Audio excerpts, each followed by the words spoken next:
Hello, everyone, and welcome to Season 2, Episode 24 of Pucklines Podcast, brought to you in partnership with Black and Gold Productions. I am here with my co-host, Connor Green. How you doing today, Connor? What up? What up? It's been an eventful morning. For those of you who are listening or watching here, we were trying to record a couple hours ago, but Mother Nature and the internet had some different ideas. So glad that talking on the phone for a little over an hour worked out. And we got some cool things planned for this week. Let's get to it. Yeah, absolutely. So, and staying with the format of the show, we're going to start with the Bruins. So let's talk about Senyshyn being on waivers. I guess at this point, we probably could have waited a couple more hours and figured out if he was going to clear or not. But what are your thoughts on that? It really didn't seem, it seemed inevitable, I guess, is how I would put it. It seemed inevitable, yes, definitely because he wasn't going to crack the roster. Right. It just seems like I can't believe it. You know, I don't want to talk about the 2015 draft at all. So I'm going to skip right past that. But it just feels like this is the closing of a door. Yeah, I mean, I think it's the signal of what it is, right? I mean, we've covered that draft enough times. People talk about it enough. I'm so tired of it. I don't think that it means anything other than the fact that he's on waivers. I'd actually be a little surprised to see him go through and get back to Providence. I mean, it might happen, and by time this episode airs, we'll know, but I'd be a little surprised. I think he's serviceable for a team out there. I just don't think he fits the current construction of this roster. And it really comes down to that for me. Yeah, I completely agree. I feel like he was a couple years away. Like if he would have been drafted in 2018, 2019 and have this same kind of track record, he would have probably made the roster in another couple years because of the turnover and a rebuild. But where he was picked and what he was picked for and how he's turned out just hasn't really lined up per se. And hopefully the next person here that we're going to talk to or about doesn't have the same issue. It's Fabian Lysell. Ooh, yeah, I certainly hope not, because there's a lot riding on that pick, or at the very least, the things that people are equating him to have a lot riding on that pick, right? I mean, if I hear one more person make the David Pastrnak comparison, I might lose my mind. Like that's a wild comparison very early in terms of what we're expecting out of him. Yeah, it definitely is. I think that going to the WHL is going to be a pretty positive thing for Lysell. Our buddy over on the Black and Gold Network, Mark Allred, shout out Mark, has been giving some updates via Twitter on Lysell. He's been able to watch some of the games. Looks like he's producing pretty well for somebody who's their first couple games on a North American rink. So it's all positive right now. Just hopefully expectations stay minimalistic in the first year and don't get too out of control. I want to say realistic, right? Like the worst thing about Bruins fans, and it's all of us, we just want things to happen so quickly, right? Like, let's give this guy a year in the WHL, give him, I don't know, 2 in Providence before you rush him into the point of you're like, well, are you ready to make the big leagues, right? And maybe he accelerates that if he's really as gifted as everybody thinks he is, but I think setting the expectation of this is a 3 or 4 year process is more comfortable for me, even if he outperforms that. Let's just be realistic as a fan base, because as much as he's fun to watch, yeah, I mean, he's a baby Pastrnak. That comparison drives me nuts, right? Like Pasta came into the league and just was shot out of a cannon. Like, let's not set that expectation for another player, because I don't think it's super realistic, even if I would like it to be. Yeah, I mean, I definitely hear you there 100%. Kind of moving through the players here. Jack Studnika. He's been in the same talk as a Senyshyn for the past couple of years. Top 6 talent, one of the better players in the organization's prospect pool. It looks like it's starting to finally come to fruition. He's played really well. I know you've been able to watch a lot of the preseason games. What are your takes here? So listen, I was obviously super high on him coming out of the summer. My biggest concern was about that speed with the weight. We talked about that in the last episode. That concern has been erased for me.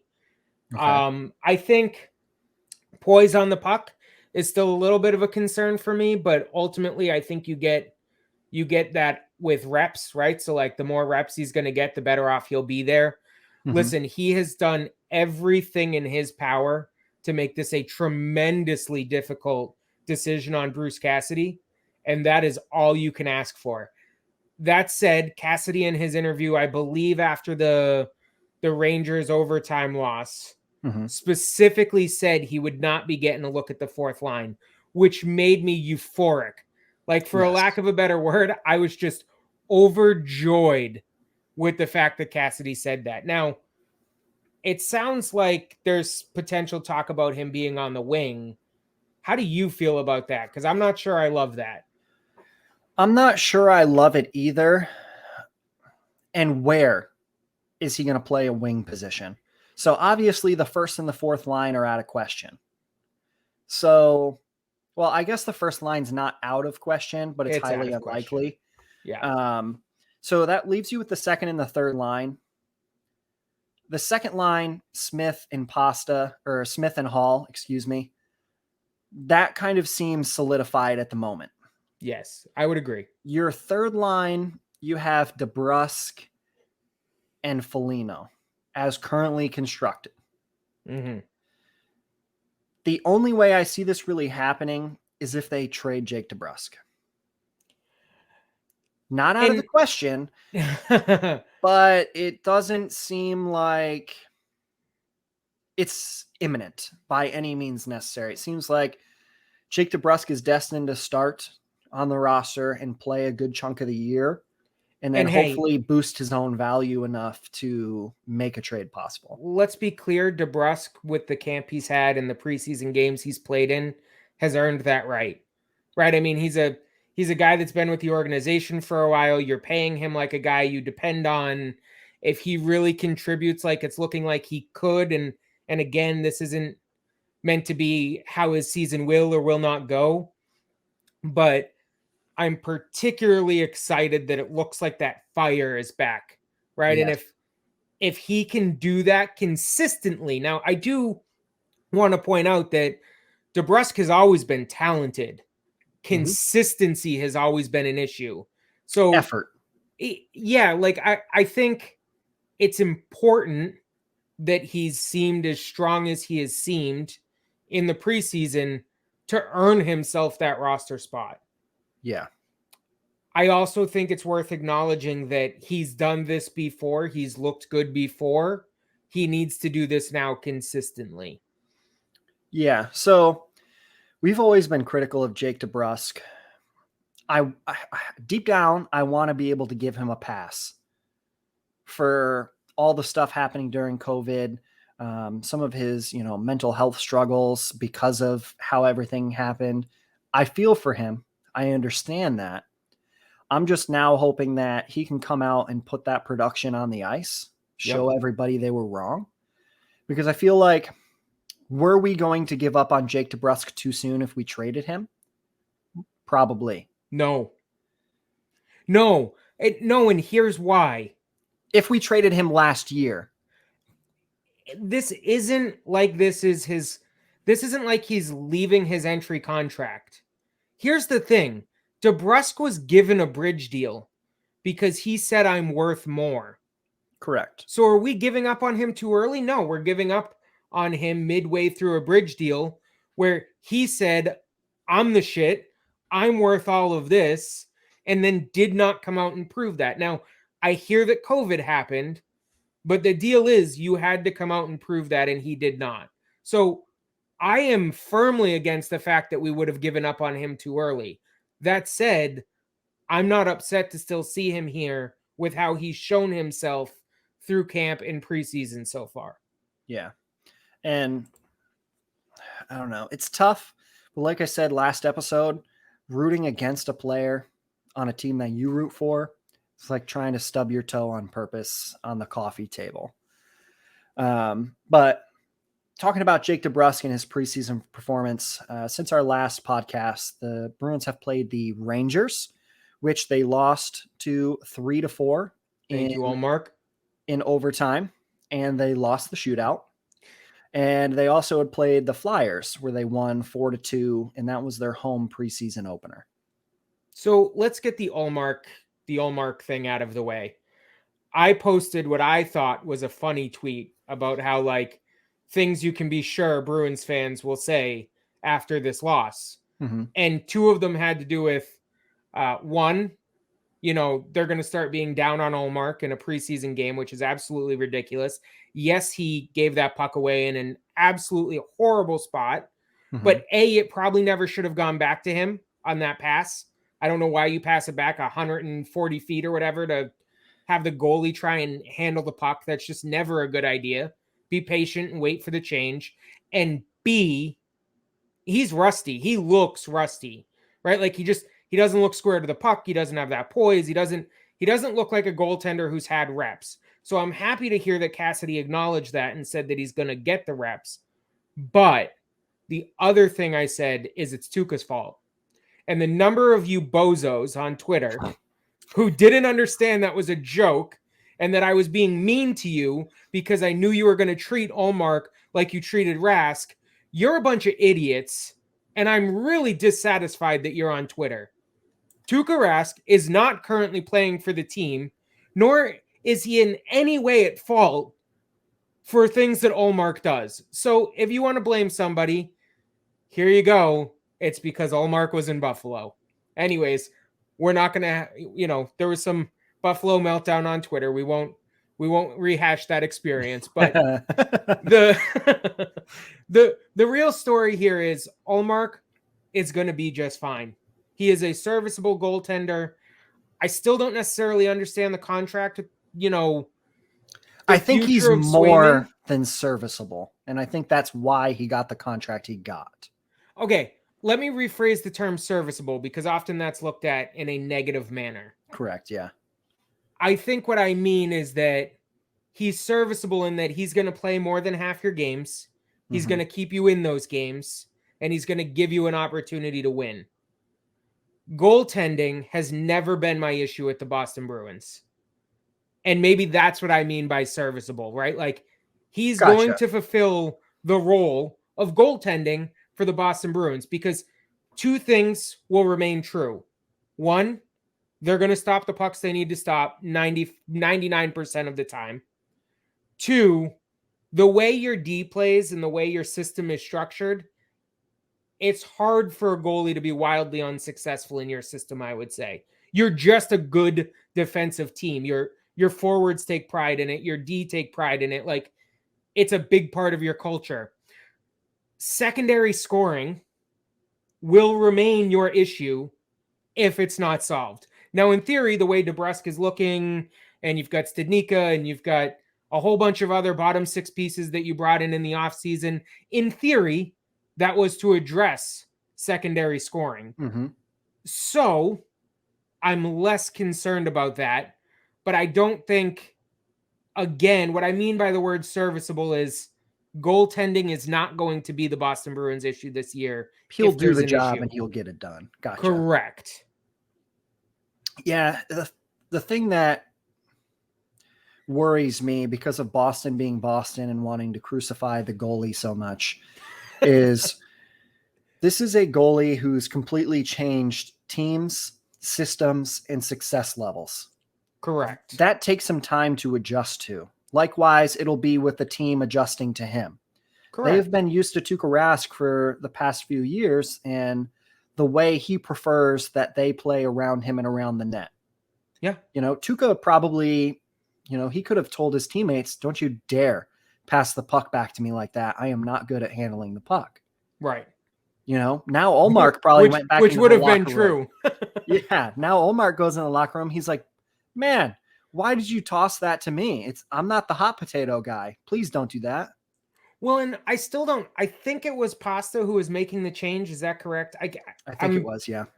like, what was his thought? I mean, he stays on extra on almost every shift to make sure the change happens. And then in OT, you decide to dump it back to the goalie. Like, I feel like that's almost as much on him as it is on Allmark. Now, Allmark just like tossing it out to the guy as he's like skating by, like, it was just a weird series. Like, nobody was sharp there. And then with the penalty shot prior to that, like, it just was a weird end to that game. And it almost feels like the Bruins lost that game because of themselves, that the And Rangers didn't win that game. that was the Lafreniere goal, correct? Yeah. Yep. So the way in my mind that I break it down is, one, it's probably a preseason thing.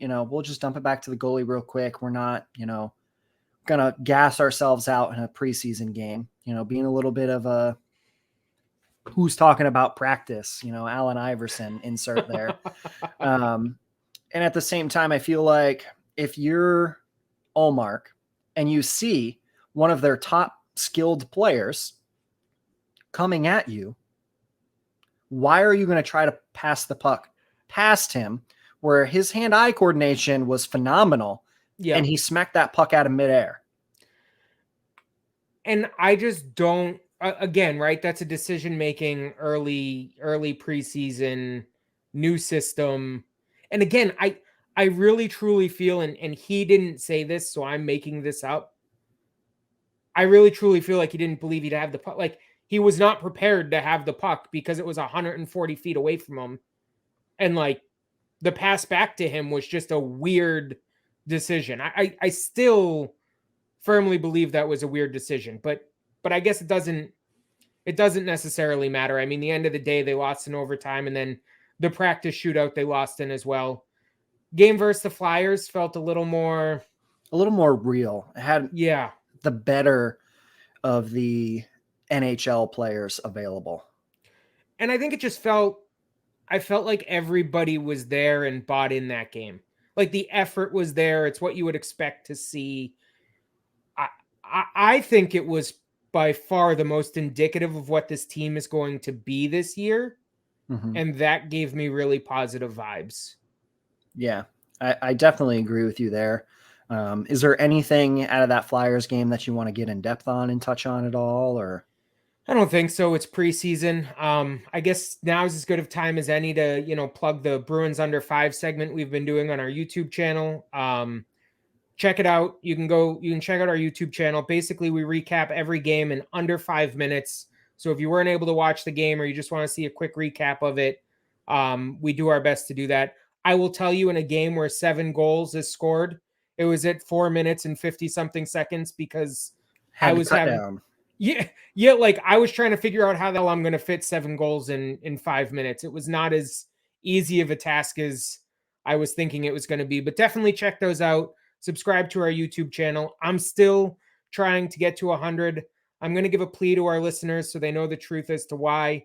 When I was in high school, my username on YouTube was Serious Serial 999, and I would really, really like to get rid of that from my history. So please subscribe so that we can get to the 100 and I can change that, because it's one of life's biggest and most embarrassing moments that you can think of. So here it is. Anything you want to add, Connor, before we jump over to the NHL? No, just for those of you who are watching us right now, surprise, we're recording on our brand new program so we can do things like this, but check it out. And there's our YouTube page. You can come and take a peek at any of our videos anytime, anywhere. We definitely appreciate your love and support. But now let's go ahead and let's take it over to the Around the NHL segment. And of course, I'm going to start off with the signings per usual. Big news out of Vancouver. Quinn Hughes signs a 6-year, $7.85 million AAV contract. It's a good deal. And his partner in crime there, Elias Pettersson, signs 3 years, $7.35 AAV. And then before we kind of talk about those two real quick, the only other one of note is Jake Evans signed an extension in Montreal for 3 years, and that is going to be $1.75 million a year there. Now, aside from that, like I said, Hughes and Pettersson, you think that that is a great deal for Quinn Hughes. Why? I think that it is market value when the demand has been above market value, in my opinion. So I think in terms of being a good deal, it's a deal that you can live with as a fan. Yeah, I mean, I could definitely get that. I mean, 6 more years of Quinn Hughes, if he, even remotely keeps on the same pace that he is, it's going to be definitely a bargain contract. Anything for Elias Pettersson on the 3-year 7.35? I think they paid him too much, but I think on a 3-year deal, you're probably going to pay that. Paying a premium. Yeah, I mean, listen, I think at the end of the day, it continues to make me shiver when I think about what McAvoy could get paid. Mm-hmm. Good news is I think Don Sweeney's going to do his thing. And I'm not super worried about that, but I think both of those deals are decent.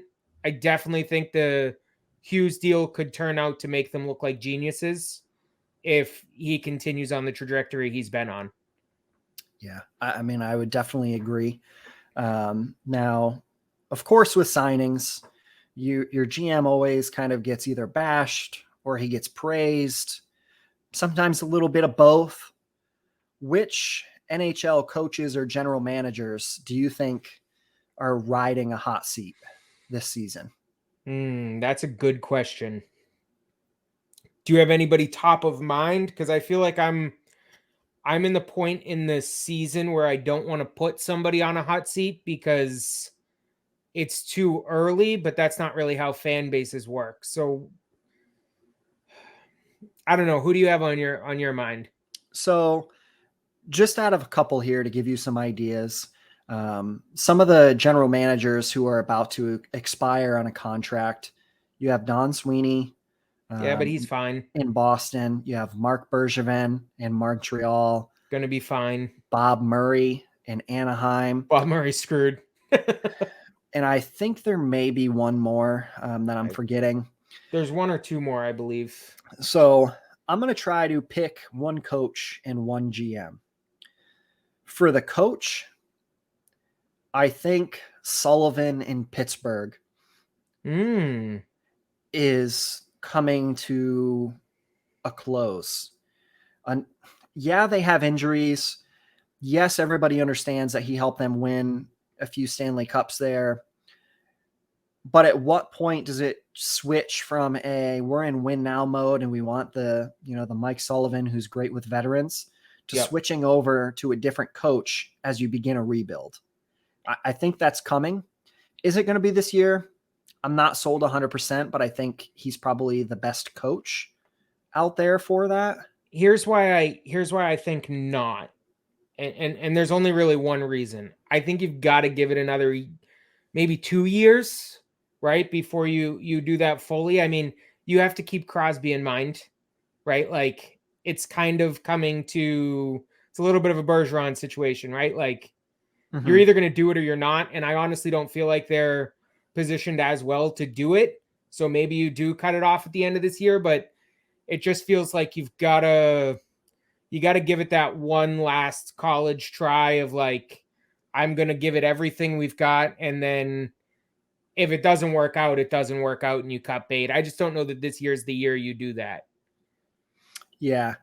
As far as my GM goes, Kyle Dubis. No. In Toronto. Oh, give me a break. No.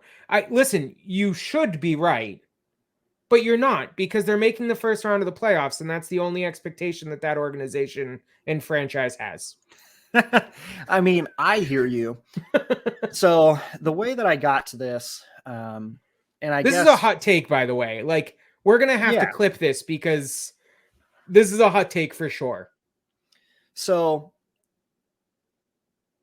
I'm going to just insert this now. We were going to talk about this a little bit afterwards, but I've been watching the the Amazon Prime series, All or Nothing, Toronto Maple Leafs. And that's been showing a lot of the behind the scenes, whether it be coaching, talking with the players behind the scenes, management, Brendan Shanahan, Kyle Dubis, etc. Now, it seems like there's an end of the road. It doesn't look like Brendan Shanahan's going to go anywhere. He's pretty solidified within that organization. Agreed. They just signed Sheldon Keefe to an extension. So that really leaves one squeaky wheel. So at the end of this season, Kyle Dubis is either going to win the Stanley Cup or he's going to have to make a choice. He is going to have to trade one of their big four, meaning or I'll say big five because I'll include a defenseman. Either you'll have to get rid of Mike Riley, or you'll have to get rid of an Austin Matthews, John Tavares, William Nylander, or a Mitch Marner. And he has publicly and privately said that he will keep that core together. He made that promise to them when he signed them all. Will he continue to keep that promise and potentially sacrifice his own job? Or will he move one of their big players and make even more of a mess?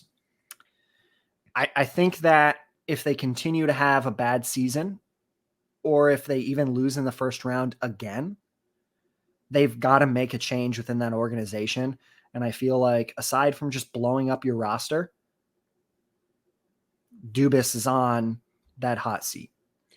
And I hear your point, and I think I'm trying to get to a point where I'm okay with what you're saying. My biggest concern is that he's the one positive I think that franchise has, right? Like if I look at it from like what does that franchise have for their future? A young GM who has a promising career ahead of him, right? Like, would that organization actually be wise to do that? I don't know, but do I see it maybe now happening in the vein of saying it sounds like something Toronto would do? I mean, right? Like, because I think the fan base is going to sort of dictate a change. But can they? I mean, I guess like when you've been doing the same thing since what, the 60s? Like, I don't know. 55, I think it's 55 years this year since they've won a cup, and they haven't made it out of the first round since I believe 2004. So like to that point, this guy has gotten you the closest to accomplishing that than anybody else. So like, do you cut bait with that when this is the furthest you've been? I don't know. It's an interesting point. I would have probably gone Murray and the Ducks, or like I don't know. You caught me off guard with that one. In all honesty, we've been talking for 2.5 hours today, and you haven't mentioned that, so you definitely. I always keep surprises for the good reaction, so the people here can see your face when I say some of these things. We don't always disclose everything for everybody to know. We do not, and I think that is I think that's a good one. I honestly, you caught me off guard.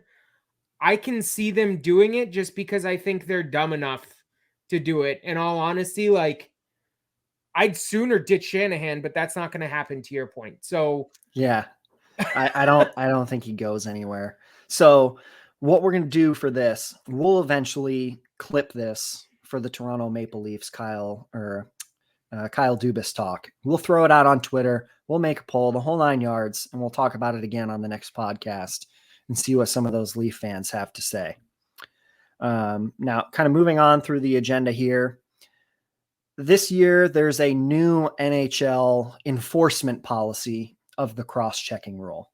The way that I've seen it, described and heard it described is when a player extends their arms all the way out for a cross-check, that is now going to be called 100% of the time. Which is basically the entire net front scrum. Just to be clear. Yeah. And this is all stemming from the Nikita Kucherov cross-check he received in the playoffs last year. That's Yep. kind of the origin of where this is. Already this preseason, we've seen a lot of these calls. It's impacting the game pretty significantly. Do you think that this is going to be another one of those rules where they call it a shit ton during the Yep. preseason? And then as soon as the NHL season starts again, it kind of calms down because they stop being so aggressive, or the players are just like, okay, it's not the preseason. We get it. Toe the line. So I don't know. I think it's going to be a middle ground, right? So first off, let me make a plug for the Bad Zebras project, because I think we're going to be calling a lot of bad officiating in the NHL this year, and I think we'll probably see some of the highest fine levels for our little joke project there. But in all seriousness, I'm worried that they're going to try and keep up this pace and then realize halfway through the season that it's absolutely destroying the flow of games. I mean, we've seen it in a couple of preseason games where it legitimately changes the outcome of a game. And you're talking about like love taps, like things that are really, really on the edge of like reading the exact rule of law there. And I personally am going to guess that October, November, you're going to see it continue to get called aggressively. December, you're going to start to see players be like, what the hell? Like, this isn't sustainable. But at the same time, refs are going to notice that it's come out of the game quite a bit. Like, so I think you're going to find a nice middle ground right around that December, January timeframe. And then I think in the playoffs, unless it's blatant, it's just going to be called like it's always been called. That's my guess. And that's my hope. Like, I really don't love this new aggressive calling of this rule. I just don't think it's warranted. I think you're better off training your officials to see things as much as they can, right? I mean, I know it's a fast sport and it's real time, but like you're better off talking to your officials about how to identify it than you are, we'll just call everything in case fans get pissed off about it.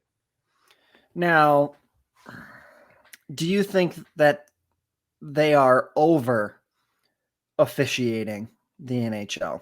Are they trying to over officiate? Yeah. I mean, I I think they have an officiating problem. It's been a complaint for people for years. I mean, that was the whole reason the Bad Zebras was born. I got so incredibly pissed off about the NHL officiating, particularly in the postseason, that I was like, I want to track how bad this issue really is. Yeah. I think, though, instead of correcting the issue for the fan base, they're doubling down. And I don't think that's a smart idea, right? I mean, I wish we had been tracking bad calls last year, because it will be really interesting to me this year to see what the volume of bad calls is in comparison. Now, we'll have anecdotal evidence as to like, is it worse? Is it better? I think we'll really get a good feeling come the playoffs. Is it worse? Is it better? But if they're going to call cross-checking and it's going to change the outcome of a game, you better believe that's going to piss fans off way more than missing a single call, right? Like, it just is. I don't see there being a happy medium here. No, I don't really either. Speaking of happy mediums, the NHL COVID policy, there is no happy medium if you are an unvaccinated player. No, there's not. We are not going to dive into the politics of COVID or if you're vaccinated or not. However, I just want to be very clear, though, like, it's not a political issue. It's a fucking public health issue. Sorry, let's keep going. But it's very politicized. We don't want to get in it. Right. You know, to each their own. However, there's been a lot of high profile names and conversation going around the league for folks who are not vaccinated. Yes. I.e. Tyler Bertuzzi, Zach Ronaldo, and Mackenzie Blackwood. Right. Zach Ronaldo has been very outspoken. But can we be clear? Because I had a tweet that I got blown up for because people were mad. Because when this first came out, I said Zach Ronaldo is not good enough to not be vaccinated. That was not a shot at Anything Not a in shot. particular? Ah, funny. Yeah. Man, I wish this YouTube were going to be marked as explicit, although I guess I've already sworn, so I think I have to. But Get to it. I think that at the end of the day, if you're going to think that you're going to take a stand against whatever this thing is that's in your head, you have to be good enough to do it. You can't be Zach Ronaldo. And I'm sorry, like, I don't know how proud you think you are. I don't know what you think you stand for. I don't really care. That's your business. But if you're not good enough, a team's not going to put up with that. And that's the one thing I want to drive home on this. You're playing a team sport, and your team has all gone out to do something to secure their season.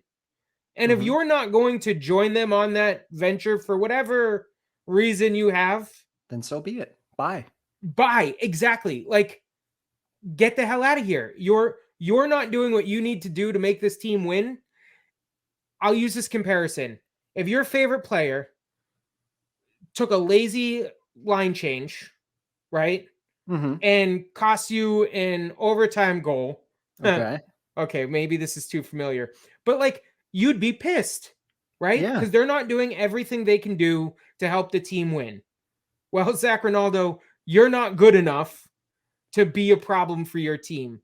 And I don't know why that upset people so much on Twitter, but I'm doubling down on that because, like, you have to be good enough Yeah. to be able to take a stand on literally anything. So what I would like to clarify is, out of the three, Mackenzie Blackwood has reservations because of some health issues that he has. And he's not saying he will or won't be vaccinated. He's just trying to take some time with medical professionals. Fine. We get that. Probably the most renowned and team impactful players to be in this scenario. Now, Tyler Bertuzzi and Zach Ronaldo, this is a stance for them as human beings. Now, that's fine. Zach Ronaldo has been obviously the most vocal. He's been out and doing, rallies and speaking events, etc.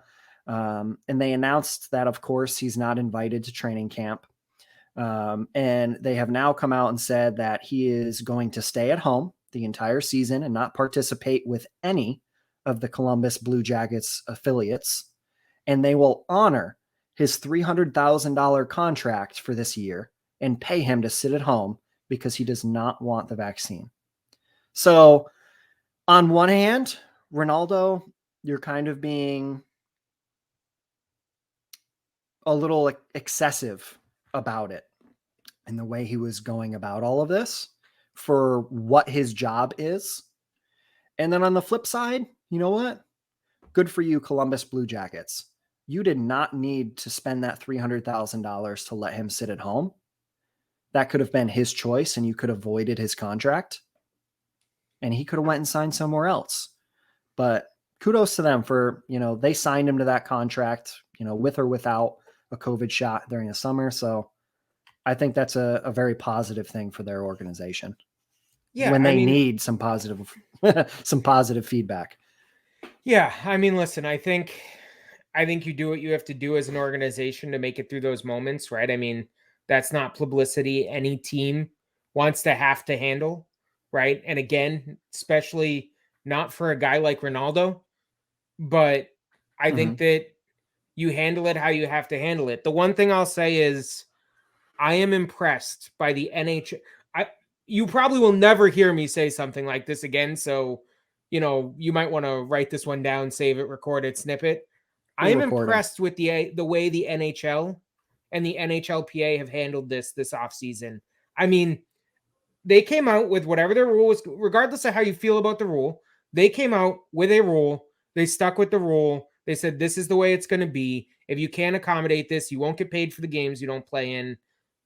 End of statement. And they've stuck to something, which is very unusual for the NHL. Like, the second there's any sort of backlash, they usually change their mind 1,200 times and off we go in this weird non-existent sphere of the hockey world when they think that they can be. Like, no, they set a rule and they moved on. And for me, that's a positive sign in terms of just the leadership of the sport. right? Like, I wish they would do that now for things like the Blackhawks and the Robert Leonards. Like, I wish they'd do that for some other things that are maybe as important, if not more, to the long-term longevity of your game.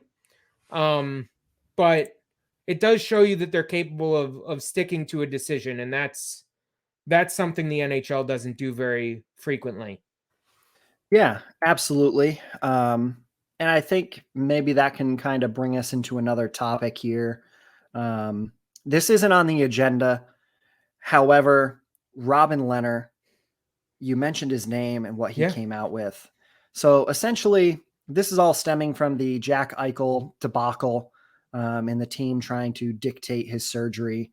Robin Lehner threw up some pictures and had a series of tweets on Twitter the other day, basically saying that he feels they mishandled a situation with his ankle, showed pictures, stated that they just loaded him up with painkillers and basically said, here you go.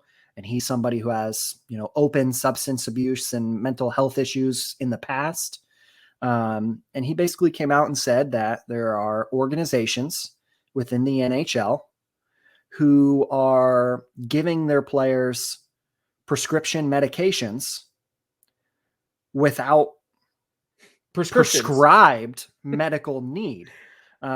So this is all speculative, so I'm not going to get into the specific organizations or names. I do want to call out that the Bruins are not one of the organizations that have been named. So I do want to call that out as a Bruins podcast. This is something that's worth noting. I do also want to note that this is a very early and fluid situation. So just something to keep your eye on. I guess we should preface that there was only one team so far who has been named, and their coach, who was named specifically, answered this in a press conference this morning. So I guess that kind of tips it. I mean, it's the Philadelphia Flyers. But you see this almost curtain more and more right now with the NHL. All of these horrible stories starting to come to light. Yep. Whether it be the Hakeem Alou situation, the Blackhawks organization with their sexual abuse scandal going on, the Bill Peters scenario, the Jalen Smerrick incident that happened last week. Now all of this. Is there an over-encompassing problem within the NHL that they need to address? I'm starting to think yes.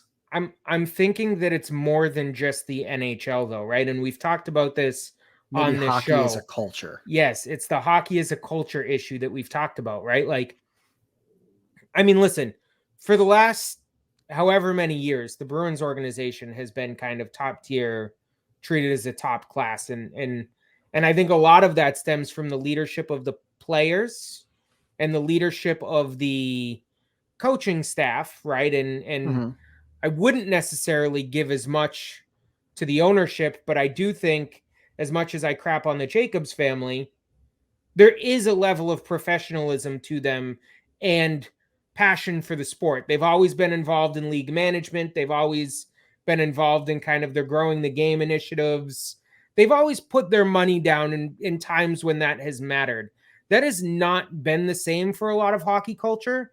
So if you think about organizations that don't have ownership with that same level of commitment to the game, but they're committed to the sport, that's a very easy way to see that culture spin out of control, where the players don't feel like they have any say. So I like what you're saying there. And I know that Jeremy Jacobs has been one of the, major voices within NHL ownership. And he kind of is the banner carrier as far as that goes. He has a lot of say in what happens in the league. Yeah. But at the same token, for what you said, the Chicago Blackhawks are probably top 5 teams in the league for their clout and power within the league. True. They have surfaced on 50% of these issues. Yeah, no, you're absolutely right. So that's where it's concerning. Obviously, it's an overall hockey issue because it's not happening just in the NHL. It's happening in a lot of other leagues. But I feel like the IIHF, obviously the NHL, because they are the most famous of every league, Yep. they need to put their money where their mouth is with the hockey is for everyone stance. Because right now, I'm going to throw that flag. Yeah. Bullshit. You're telling me hockey is for everyone, but your actions are not showing me hockey is for everyone. Your actions are showing me you'll throw money at whatever problem to shut it up. Yep. And go about your business. So, yeah, I mean it's disappointing to say the least as a hockey fan, and I feel like we've had to have this conversation far too many times already in season 2. I feel like we've touched on it on all 3 episodes now. I mean, I really, for the sake of the game, for the sake of the people that play the game, I think a lot of times we forget that these are people with real lives, with real feelings, with real emotion. It's got to get cleaned up. It's time, and I hope it does. Um so I think that's kind of that's the only hope we have as a sport, is to see that get cleaned up. And the sport's got a lot of growth to go. I know we're about to go to gambling, right? Like there's a yeah, whole new revenue stream for the sport if they can manage not to screw it the heck up. yeah, absolutely. And I mean, gambling, the Blackhawks, this week for the partial gambling corner, partial wrap up of the NHL topic, we're going to kind of go over the Central Division a little bit here. Before we do, I do want to call out that I had sent out a tweet that said preseason betting for the NHL was off the books. It is officially back on the books. Ooh. So the Bruins are back to being able to bet. I will tell you, and the episode won't drop tonight in time for this bet. But the Bruins versus Flyers right now, they've got the Bruins at plus 164 and the Flyers at minus 184. Are the Flyers starting in defense here? Yeah, go ahead. The Bruins are sending a complete JV squad. But are the Flyers not? I don't know. I have not seen the Flyers starting lineup. I mean, if you give me 2 seconds after I pull up this this gambling segment here and we get going, I can find out real quick. Yeah, I mean, just interesting to me, right? I mean, I'm going to bet on the game. I'm going to bet on every Bruins game this year. But just thought that was an interesting note as we were heading into this section. Yeah, absolutely. Now, I have it pulled up, and it looks like most of their starters are going to play. So I'll name, the significant ones. Obviously, looks like Yandel, Ellis, Provorov, Atkinson, Hayes, Couturier, not Hayes, Couturier, Broussard, JVR. So it looks like a lion's share of their starters are going to play against the Bruins JV team. Okay, so yeah, then they should be favored. Sense. So then that line must have shifted this morning. That must be why I couldn't find a line on it yesterday. They must be waiting for rosters to get announced. Yeah. But to take it all the way over to the gambling corner now, we're going to cover the Central Division. Put the Central Division up there so you can see who's on there. For you listeners, it is Arizona, Chicago, Colorado, Dallas, Minnesota, Nashville, St. Louis, and Winnipeg. Now, out of these teams here, who do you think the top 3 in this division are going to be? So I think they're fairly clear for me. I've got the Avalanche, I've got the Wild, and I have the St. Louis Blues. Okay. So for me, I know the book wouldn't agree with me, but those are the 3 I've got in the top. Yeah, for me, I've got to pick Colorado as the undisputed number 1. Yep. And I think it's going to be a dogfight for number 2 and 3. And could go either way, but it's going to be a battle between probably Dallas and St. Louis, in my opinion. Okay. So let's kind of transition that into gambling odds, obviously. Yeah. We have the Colorado Avalanche at a -200. Yeah. I mean, so let's talk about that real quick. That's an obvious bet. Very. So I don't normally, especially with futures, I usually tell you to stay off the favorite. In terms of futures, if you want to take the Avalanche on this one, I mean, there's no guarantees in life, right? You know, death, taxes, blah, blah, blah. Mm-hmm. This is pretty much a guarantee. I'm going to put 3.5 units, which I would never do on futures, on the Avalanche, just because I think it's such a lock this year. Unless there's like Nathan McKinnon dies during the middle of the season, right? Which, that can always happen. But yeah, I agree with you 100%. They are head and shoulders above the rest of that entire division. Yeah. Yeah. I mean, I think if you're going to bet on the futures in this division, I think that's worth going to. The Wild and the Stars +700, +800. Those are right where they should be. If you're going to hit those because you're a fan of the team, go ahead and hit those. The Blues at 12 +100 are interesting to me. I'd probably lay off that, but how do you feel about that? I don't know. So I'm going to kind of give it the same take that I did the last time we did this. If you're in it to try and make money, that pick seems like the best to me. Fair enough. If you're trying to make a significant amount of money with a little bit of risk, because it's a really good team. They had a bad year last year and a down year. They brought in some new players. Doesn't look like Tarasenko is going to be traded anytime soon and that those fences are going to be mended.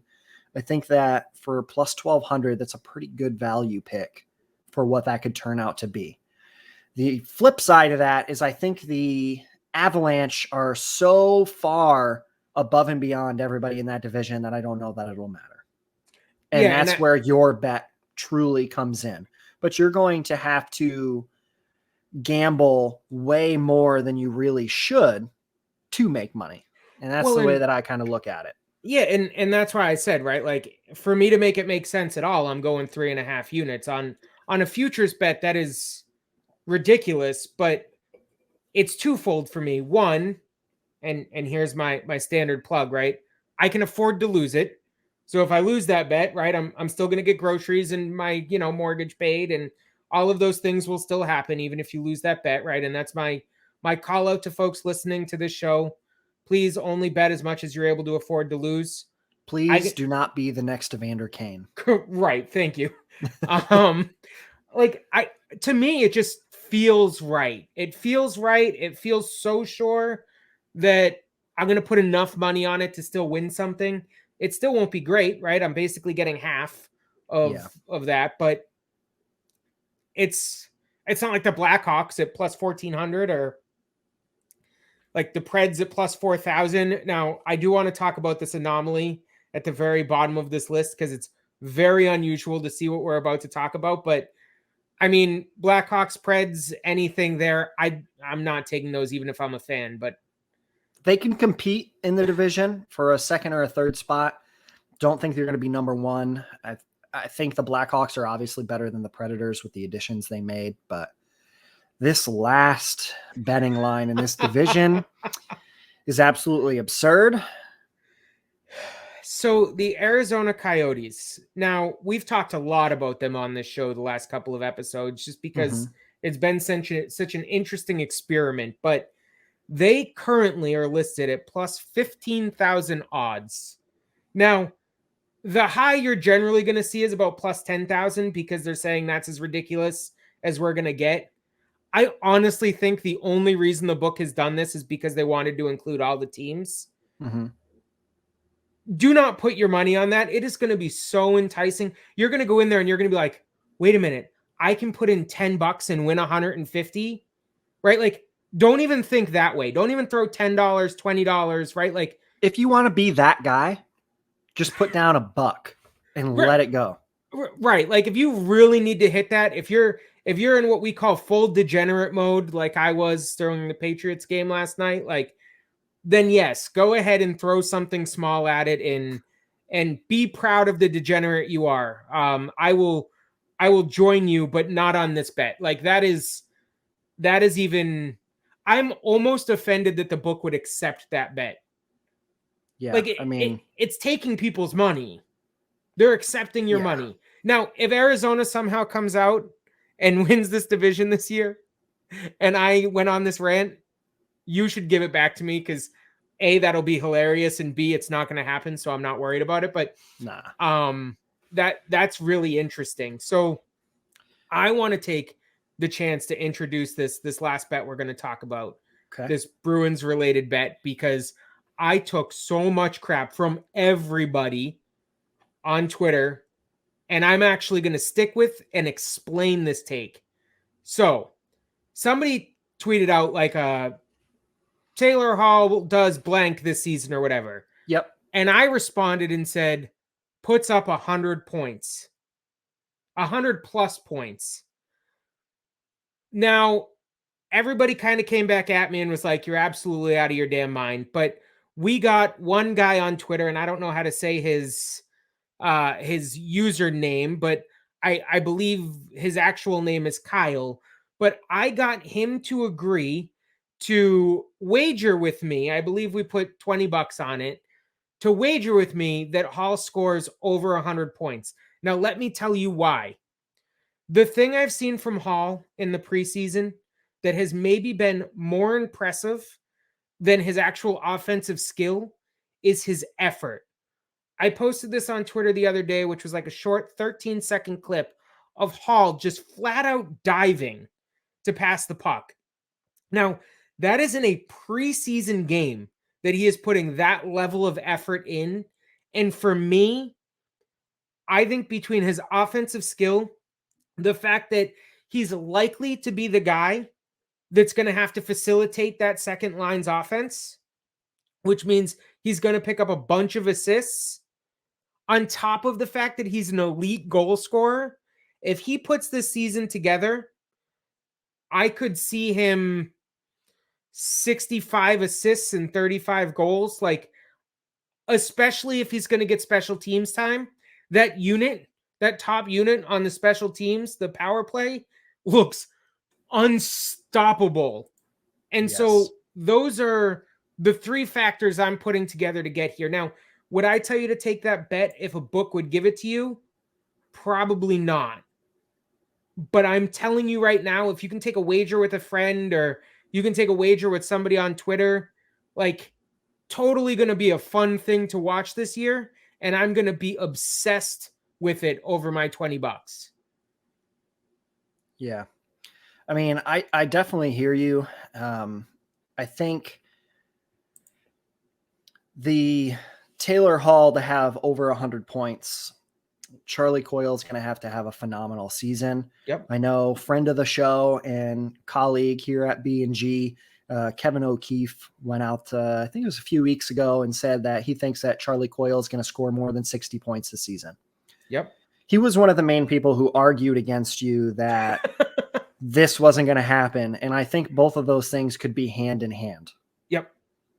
And I think earlier when we talked about the NHL officiating, I think this, if that is true at the beginning of the season, is going to play a part in it because of all those extra power plays and Taylor Hall playing on that top unit. So I'm right there with you. Yeah, I mean, I think it's an insane take, but I think it's a fun one to end the episode on. Like I said, if you can take it with your friends and have some fun with it and get into a little Twitter controversy with it, great. Probably don't take it at a real book. I doubt they'll even offer it, but it's an interesting one. It's fun to talk about. But I think that's it for today. So thank you everyone for listening. As always, thanks Mark Allred and the Black and Gold production crew for supporting our show. You can follow the daily action, so our gambling and our bad takes. You can follow that daily on Twitter and Facebook at PucklinesPod, or you can find us on YouTube by searching Pucklines Podcast, or you can get us to 100 subscribers so that, you know, we can do that. And you can give me a follow on Twitter at Andrew Taverna. And of course, you can always find me on Twitter at ConnorGreen777. Thank you guys for tuning in, reacting with us all the time, and we will be back and talking to you soon.